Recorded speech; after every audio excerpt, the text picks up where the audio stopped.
अभी Bagram airbase news में था। हाँ जी, कौन सी कंट्री? अफगानिस्तान। अब देखो 2021 में आपने सुना होगा कि जो यूएस के ट्रूप्स थे उन्होंने अफगानिस्तान से विड्रॉ कर लिया था। फिर वहां पे किसका रूल आ जाता है? तालिबान गवर्नमेंट का। इतनी स्टोरी सभी को पता है, चलो जिसको नहीं भी थी अब पता लग गई। 2001 में यूएस ने एंट्री करी थी अफगानिस्तान में कि हमको फाइट करना है अगेंस्ट जो तालिबान है, अलकायदा है, ISIS-K है, उनके अगेंस्ट हमें फाइट करना है। यानी कि एक्सट्रीमिस्ट ग्रुप जो बन रखे थे उनके अगेंस्ट फाइट करना है।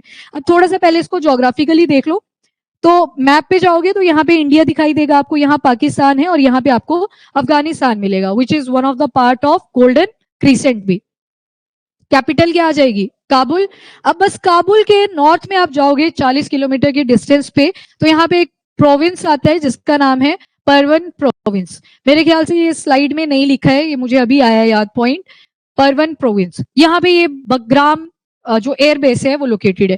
काफी बड़ा रनवे है, 2 रनवेज आपको दिखेंगे। आज भी इंटरनेशनल एयरपोर्ट्स के साथ जब कंपेयर करा जाता है तो लार्जेस्ट इसको रनवे बोल दिया जाता है, जो अफगानिस्तान के अंदर लोकेटेड है।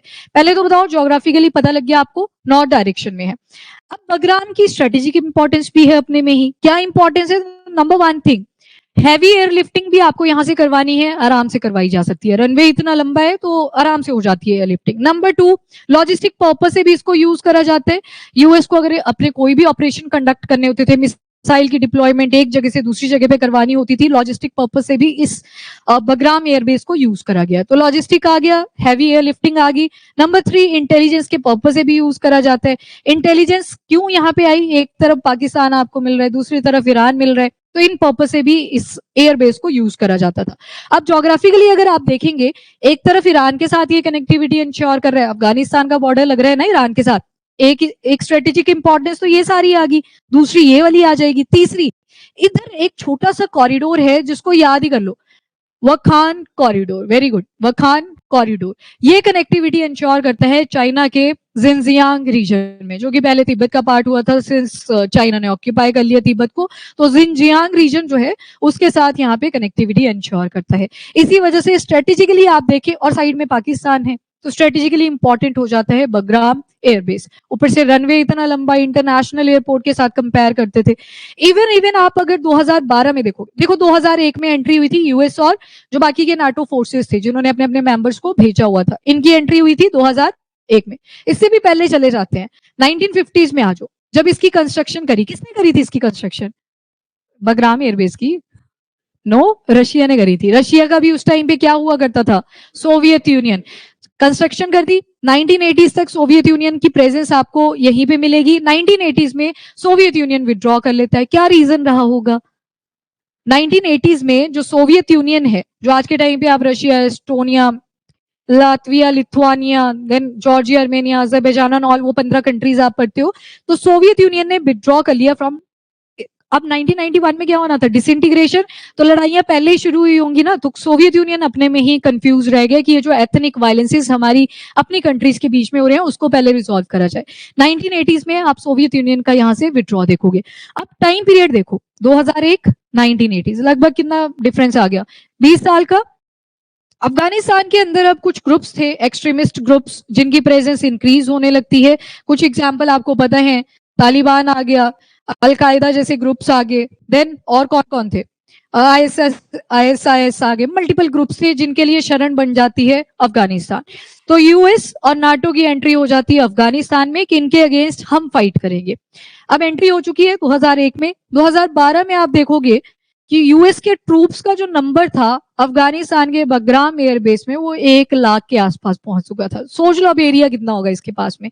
और ऊपर से लोकेशन देखोगे काफी सुंदर है, आसपास पहाड़ियां हैं, उनपे बर्फ पड़ी होती है, तो लोकेशन भी बहुत अच्छी है। चलो लोकेशन को छोड़ दो। तो 2012 में जब यूएस ट्रूप्स का यहाँ पे नंबर इंक्रीज होता है, तो वहां पे इवन जंक फूड के रेस्टोरेंट बनाए गए कि इनको कोई कमी ना रहे जो यूएस के ट्रूप्स हैं।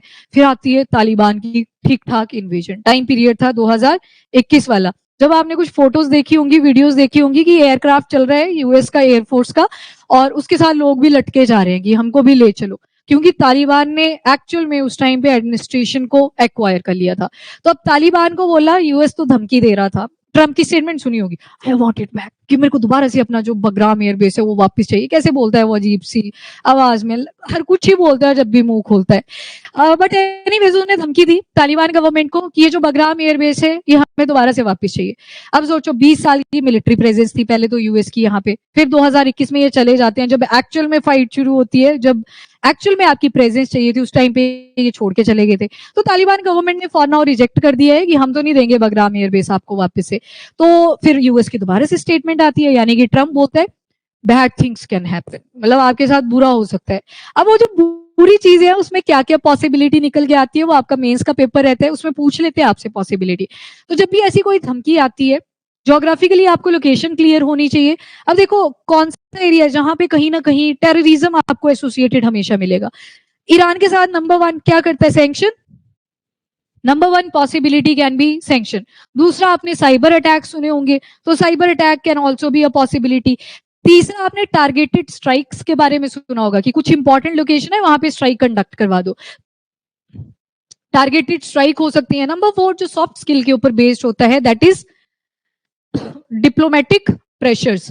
एंड नंबर 5 जो सबसे एक्सट्रीम होगा जिसमें लड़ाई होगी, दैट इज ग्राउंड को ही सीज कर लो। तो ये कुछ पॉसिबिलिटीज रहती हैं जब भी ऐसी कंडीशन या ऐसी धमकी कोई डोमिनेटिंग कंट्री, किसी डेवलपिंग कंट्री या फिर ऐसी कंट्री जहां पे एक्सट्रीमिस्ट ग्रुप्स आपको ज्यादा मिलते हैं, वहां भी ये वाली पॉसिबिलिटी सबसे ज्यादा बनी रहती है। तो ये जो 5 पॉइंट आपको मैंने बताए, इनको अगर आपने लिखा भी नहीं है, ये आपको हाथों के ऊपर याद होने चाहिए। कभी भी ऐसी एक्सट्रीमिस्ट जो कंट्रीज होती हैं उनसे रिलेटेड कोई स्टेटमेंट आती है, यही वाली कुछ पॉसिबिलिटीज बन के आती हैं।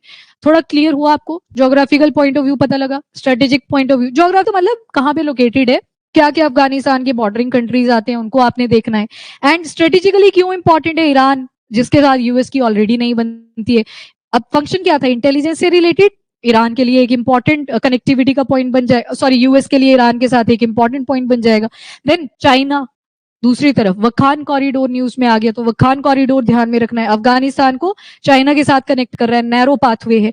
एंड तीसरा इस तरफ आप देखोगे पाकिस्तान, अभी अटैक हुए, सिविलियन मर गए पाकिस्तान के अंदर, आपने न्यूज सुन ली होगी, फ्रंट पेज पे आ रखी है। तो this is the strategic importance, क्या क्या फंक्शन है, लॉजिस्टिक है, हैवी एयर लिफ्टिंग करी जा सकती है, इंटेलिजेंस रिलेटेड यहाँ पे पर्पस रहता है। थोड़ा सा और देखना है इसको, ये वाला मैप देख लेना, ईरान को दिखाया है यहाँ पे जिनजियांग रीजन जो कि चाइना का है, और इस तरफ आ गया पाकिस्तान वाला area. Bagram airbase clear. Number 1 आपसे लोकेशन पूछी जा सकती है, जो स्ट्रेटेजिक इंपॉर्टेंस है वो आपके मेंस से एसोसिएटेड है। कोई भी ऐसे मत सोचा करना कि मेंस का नाम ले लिया छोड़ ही दो, कहीं तो भाग ही जाते हैं मेंस के नाम पे। तुम ऐसे तो नहीं आए हो कि सिर्फ प्री करना है क्लियर, मतलब मेंस भी करना है ना। कईयों का होता है सपना कि सिर्फ प्री करना है क्लियर, मेंस नहीं करना, क्योंकि वो मना ही कर देते हैं सीधे, हमको लिखना ही नहीं है। कहीं तो ऐसे भी सुने मैंने बोलते हुए कि मैं आज तो एडिटोरियल की क्लास थी, कुछ नहीं होता।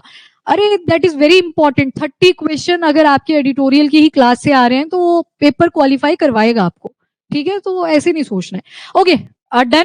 और इसके साथ साथ कनेक्टिविटी के पॉइंट ऑफ व्यू से देखें तो ऊपर सेंट्रल एशिया के साथ भी अपने को कनेक्टिविटी प्रोवाइड कर रहा है जो बगराम एयरबेस है।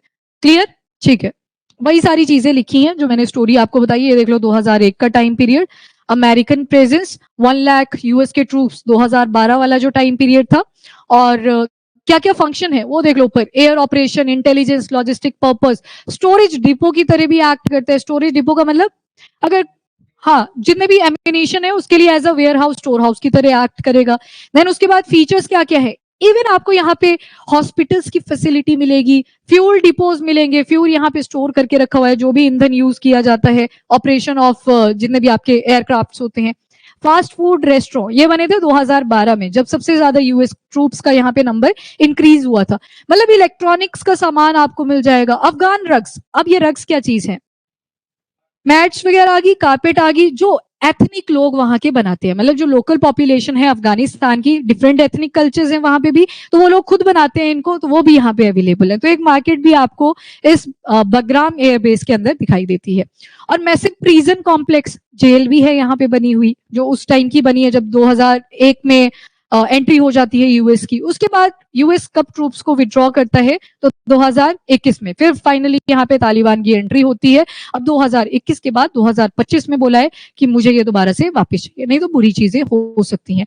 अब देखने वाली बात तो ये होगी कि करेंगे वापस कि नहीं करेंगे। अब यहाँ पे एक बुद्धा जी का स्टैच्यू भी हुआ करता था 2000, बोमियन बुद्धाज आपने सुने होंगे, ये तालिबान वाले आए 2021 में, इन्होंने क्या किया, बॉम्ब लगाया और सिरसा उड़ा दिया बुद्धा जी का। बाद में पता लगा चाइना नाराज हो गया, क्योंकि वहां पे कौन सी फॉर्म है, जैन बुद्धिज्म। फिर बोला गलती तो हो ही जाती है, सबसे इंसान से ही होती है, हमने सिर तो उड़ा दिया पर बाकी की बॉडी को हम प्रिजर्व करके रखेंगे, तो उसके लिए प्रिजर्वेशन एफर्ट भी डालेंगे। एनीवेज नाउ ये एक 20 ईयर का मिलिट्री टाइम पीरियड था जो यूएस का, वो कंप्लीट हो चुका है। देखने वाली बात ये होगी तालिबान क्या एक्शन लेगा। सो इंपॉर्टेंट वन, मेंस के पर्सपेक्टिव से हेल इंपॉर्टेंट, अगर अफगानिस्तान के साथ कुछ भी क्वेश्चन लिंक में आता है वहां पे ये पॉइंट यूज किया जा सकता है।